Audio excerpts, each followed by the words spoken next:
কত কেজি এটা? 700 টাকা 22 কিলো হচ্ছে।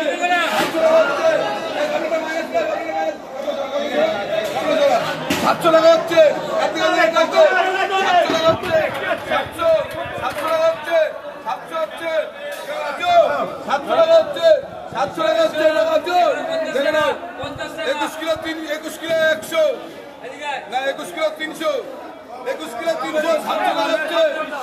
700 টাকা গঙ্গা জ্যান্ত ভেটকি। 710 হচ্ছে। 710 হচ্ছে।